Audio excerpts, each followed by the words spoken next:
Hi everyone, welcome back. Today we're going to cover the period of the northern and southern courts, the Nanbokcho period, and the establishment of the Muromachi Bakufu. This is the second warrior government of Japan, and it's going to be in some ways very different from the Kamakura Bakufu. But this period of northern and southern courts is very interesting in and of itself, and has great consequences for how medieval samurai history develops. So what's going on here? Well, we saw last time that this period began when Emperor Go-Daigo, he of the Kenmu Restoration and the great dreams of imperial primacy over the samurai, he was defeated by Ashikaga Takauji, and he fled south to Yoshino. I'm sorry, too soon. Fled south to Yoshino in Nara Prefecture, and there he kind of held out, and he held out against the Ashikaga, who had by that time found a more pliable emperor, Emperor Kogon, and elevated him to the throne, and basically started this schism. There's this northern line controlled by the Ashikaga, and the southern line. And on average, I guess the southern rulers tend to rule for a little bit longer, but not terribly that much longer. The real differences between the two dynasties are, of course, in their relation to the samurai in general, and to the Ashikaga in particular. The northern line, as I said, is under the thumb of the Ashikaga. They are more or less puppets. They are extremely weak independently, but despite not having much power of their own, they can draw on the Ashikaga and their charisma and their many retainers and their allied clans in order to stay in power. And they really don't have much freedom of action, but they're not actually fighting for their very survival, if we can put it that way.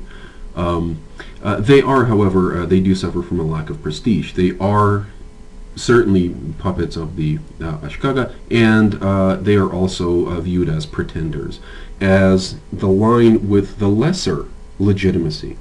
That many people claim is the southern line. The southern line, after all, dates from, or starts from Emperor Go-Daigo, and he is still prestigious, but more than that, he is viewed as having been a legitimate emperor, whereas Emperor Kogon was just a creature of the Ashikaga. And the southern court is also freer to make their own decisions. The emperors do have more decision-making authority, but much less power, if we can put it that way, because they're weaker. They have less military power, and they have less resources to draw on. They're in a wonderful strategic location in the middle of the mountains, but they are rather isolated, and there's not that much arable land around, and you kind of have to depend on people being mad at the Ashikaga and coming to join you. You're kind of the opposition. You're not the main focus of military power, and that really does matter. Now, as far as the samurai saw this schism, there were definitely good and bad things. First of all, the good. The schism between these imperial lines was exploited by samurai. You had lots of opportunities for fighting, you had lots of opportunities for advancement, for plunder and rewards, and of course, a lot of the time that you got this plunder and these rewards, you basically were betraying either your master or your allies. Betrayal became very common during this time period. Not that it was unheard of before, certainly, but the increased fighting provided more and more opportunity for all sorts of shifts and alliances that the samurai made, if not exactly at the drop of a hat, then at least after shrewd calculations of their self-interest. It's also, this schism is also good for the samurai because the central authority of the imperial family is fatally compromised. You still have the prestige of the imperial family, and you use it to legitimize your contender as shogun, or if you're serving in the southern court, then somebody who's also very close to the emperor. But the power of the imperial family to act, basically to drive events, is fatally compromised. And that's good because the samurai can control them much easier. Even the southern court. Southern court had more independent decision-making authority, but they were still very much dependent on their warriors and had to keep them happy. So they weren't a totalitarian regime down there in Yoshino by any means.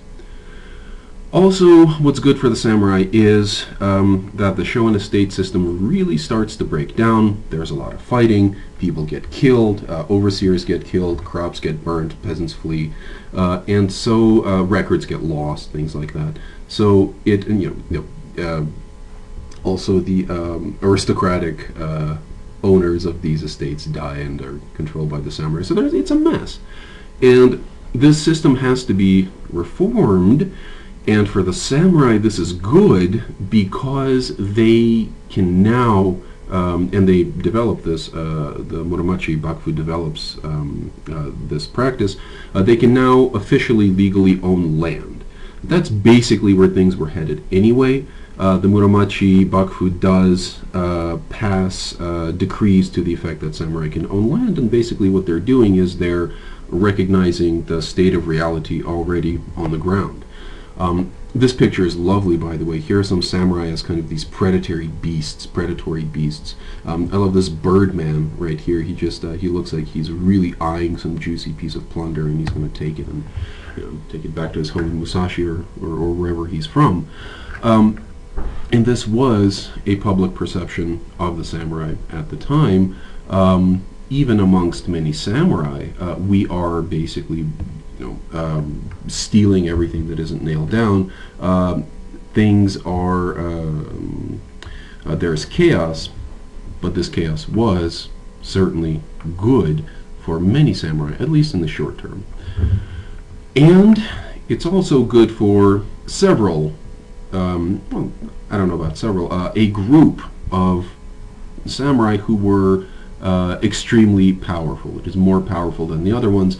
The more powerful samurai became ever more powerful, basically. We need look no further than Kono Muranao, Ashikaga Takauji's chief general, his right-hand man. Him and Kono Muranao's brother, he and his brother basically controlled quite a big portion of the decision-making power in the Ashikaga shogunate, and Kono Muranao is known in history as a great villain.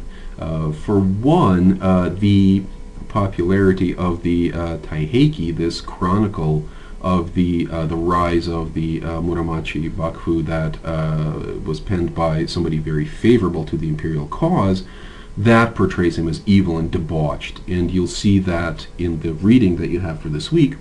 But he also made no secret, Kono Muranao didn't, of his just lust for power. And he is saying, this is a translation, but he's basically saying, what is the use of a king? And of course he's talking about the emperor. Why should he live in a palace? And why should we bow to him? If for some reason a king is needed, let us have one made of wood or metal, and let all the live kings be banished. Now really you have to ask yourself, why do you need a king? What is the point of an emperor in Japan at this time? Many samurai were asking themselves that question, and they, many of them did, certainly Kono Muranao did, saw themselves poised on the brink of attaining more and more power. People at the top, yeah, they died a lot, but the ones who lived, and while they lived, they got to enjoy increased power during this time period. And also, this is certainly going to be talked about next week, but samurai increasingly become more and more cultured. they use their wealth, their plunder, their new status to engage in artistic and cultural pursuits that used to be the exclusive purview of the aristocrats. The ideal of the warrior as a cultured gentleman, the bu and bun, the martial strength and the riding brush, that really becomes a feature of the Muromachi period that is, I mean, that impulse was certainly there earlier, but increasingly as the medieval period wears on, one of the contradictions is there's so much war, there's so much killing, so much backstabbing by these people, and yet there is an explosion in artistic production among this same group. There's also a great increase in trade, which we'll also talk about later. Muromachi period is very interesting.